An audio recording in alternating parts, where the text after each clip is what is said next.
ఒక మదర్‌కి డెలివరీ అయిన తర్వాత హస్బెండ్ గాని, రిలేటివ్స్ గాని అందరూ బేబీ మంచిగుందా లేదా? బేబీ హెల్తీగుందా లేదా? స్కిన్ టోన్ బావుందా లేదా?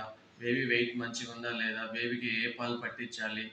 అని అందరూ బేబీ గురించి ఆలోచించేవాళ్ళే తప్ప, మదర్ మెంటల్ కండిషన్ ఏంటి? ఎంత పెయిన్ గో త్రూ అవుతున్నారని మోస్ట్ ఆఫ్ ద రిలేటివ్స్ గాని, హస్బెండ్స్ గాని పట్టించుకోరనమాట. అందరూ బేబీస్ గురించి ఆలోచిస్తారు. కొంతమందయితే పథ్యాలు పెడతారు మదర్‌కి. అది తినకూడదు, ఇది తినకూడదు అని చెప్పి పథ్యాలు పెట్టి ఏం పెట్టరనమాట. సో, అలా పథ్యాలు పెట్టకండి. తను ఏమన్నా తినొచ్చు ఆఫ్టర్ డెలివరీ. బాగా తింటేనే బ్రెస్ట్ మిల్క్ ప్రొడక్షన్ అనేది బాగుంటది. అంటే బేబీస్‌కి మిల్క్ బాగా అందుతది. కొంతమందైతే మరీ దారుణంగా నీళ్ళు కూడా ఇవ్వరు. నీళ్ళు తాగితే పొట్ట పడుతుందని చెప్పి నీళ్ళు కూడా ఇవ్వరు మదర్‌కి.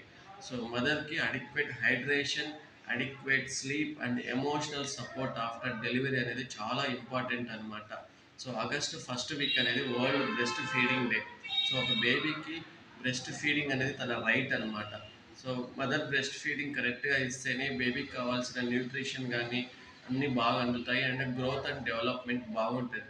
పాపం కొంతమంది మదర్స్‌కి కొంచెం స్ట్రెస్ వలన గానీ, కొన్ని ఫ్యాక్టర్స్ వలన బ్రెస్ట్ మిల్క్ ప్రొడక్షన్ అనేది అంత బాగుండదనమాట.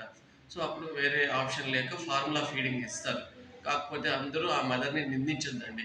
నీకు మిల్క్ సరిగ్గా పడడం లేదు. నువ్వెందుకు బ్రెస్ట్ ఫీడింగ్ ఇవ్వడం లేదు. ఫార్ములా ఫీడింగ్ ఇవ్వకూడదు కదా అని మదర్‌ని టాంట్ చేయొద్దండి.